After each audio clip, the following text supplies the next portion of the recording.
So I was talking to one of our parishioners who had moved here. Very interesting guy. He actually was a judge in California. And what I found interesting was that he was telling me about his life, and he said when he was a young man, just to get dates, he would tell women, just to get a date, he would say, well, I'm a law student. Until he met this one woman who he really liked, and he told her that he was a law student and asked her out on a date, and she said, what law school? And now you have to understand, he totally was lying. And she kind of called him on it, so he had to make something up, and he said, Loyola. And she said, really? I work across the street from Loyola. And he says, well, I haven't finished my application. And he says, well, she says, well, I'll pick up an application for you. So she picks up the application, and then she says something like, and on our second date, I will hand it in for you. And because he wanted to date her, he filled out the application with no intention of going to law school. But he's accepted. So just to continue to date her, he goes to law school. And he graduates. And he marries her. And I think this is hilarious. So he's working as a lawyer, and he's working very hard, but he comes home, and she tells him that she's pregnant with a third child. And he says, that's great. And she said, no, it's not. She says, you barely spend time with these two. You're not going to spend enough time with this one. And she had researched where he could move his law firm so he could have another city in California where they could have more time together. So they moved, and then I guess she decided it'd be a good thing if he was a judge because you have more stable hours and a better retirement and a better family life. So he became a judge, and then their grandchildren live here in Eagle and Meridian. So when he retired, she said, we're going to be moving to Idaho. And he's telling me all this, and I said, so really, all the major decisions of your life was made by your wife? And honest to God, you should have seen his face. It was like a light bulb went out. And he said, yeah. Like, he's a smart guy, brilliant, but he missed that thing. I mean, I just think she must have been Irish or something. I don't know. But clearly, the secret to his success is that he fell in love with the right woman. But then he says, you fall in love, and just falling in love, it breaks your heart, and your heart is filled with more love, and then you have children, and they kind of break your heart, but God makes your heart bigger and filled with more love, and then you have grandchildren, and your heart breaks again, and God makes your heart bigger and even more filled with love. And his eyes start to tear up that, you think your life is filled with a lot of love, and then God makes it even bigger.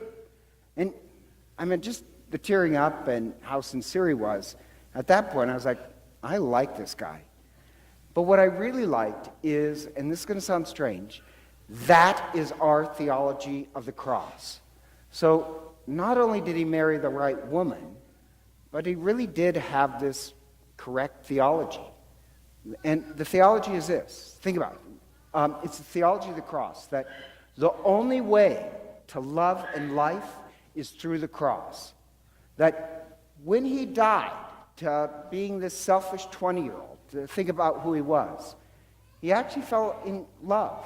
And every time he makes a sacrifice and becomes less selfish and less, vain, less ego, God breaks his heart and makes it even bigger. That really is the theology of the cross.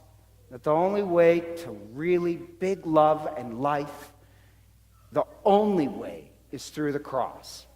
And that's the Christ we choose to follow. And the whole gospel reading, standing up, reciting the whole Passion, believe it or not, it is a way of you choosing which type of Christ you're going to follow. And there's actually several of these choices. Just real brief. Just coming into Jerusalem, where we wave the palms and reenact that. The palms are a sign of victory. And the fact that at one entrance Christ is coming in and you're waving the palms saying, this is our king, Christ is our king. But he's riding on donkeys, which means he's going to be a king of peace. But in Roman times, if you even said that anybody else is Lord and king than Caesar, that is a capital crime, punished by death on a cross.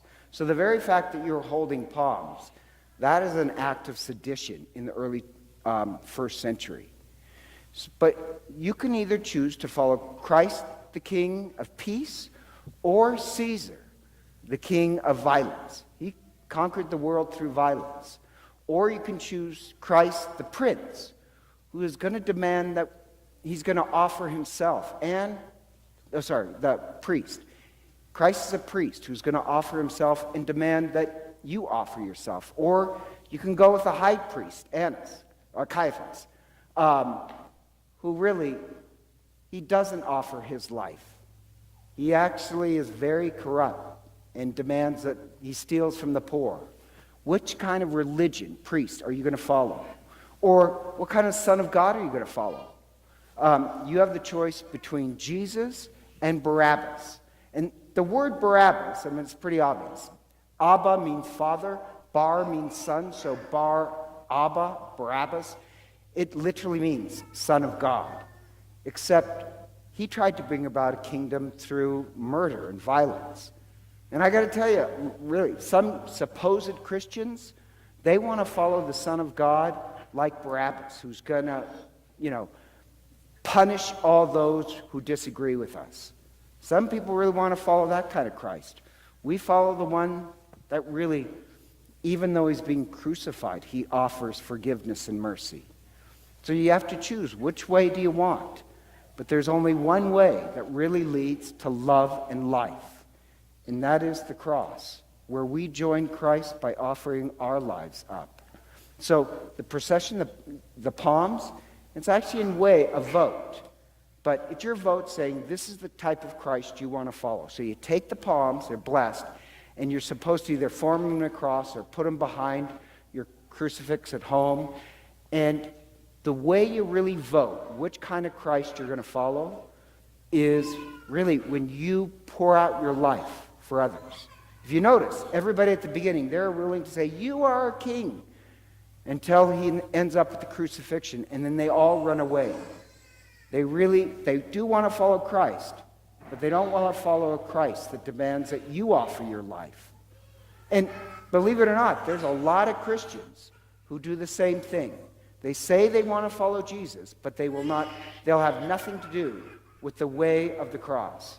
And think about this, there's a whole bunch of Christians, and this is what makes Catholicism different than a lot of Protestant religion, because we believe in the way of the cross.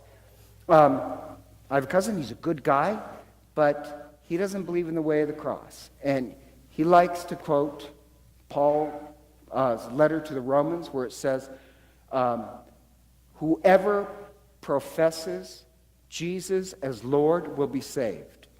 And so he thinks that means all you have to do is say, Jesus, you're the Lord. And then like this magical incantation, Levioso, you are saved. And you never have to sacrifice. God just gives you everything you want. He really does believe that. There are huge amounts of Protestants who believe that. But think about this. If you say in the first century, Jesus is Lord, what's the penalty? Crucifixion. Paul says the only thing I offer is Christ crucified. If you say Jesus is Lord, Caesar will crucify you.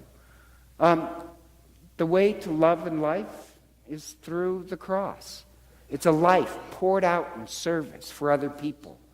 And so the judge, think about this. Every time God breaks his heart, he says, he makes his heart bigger and filled with more love. The way to have a heart that's filled with a lot of love really is to have your heart broken. And then God makes it bigger. You follow the way of the cross where you offer your life for others. And really, like the judge, you can say, you think you're filled with love, And then God breaks your heart and you're filled with more love and life. That's the way of the cross. And that's what we have voted for tonight. And so together, let us stand.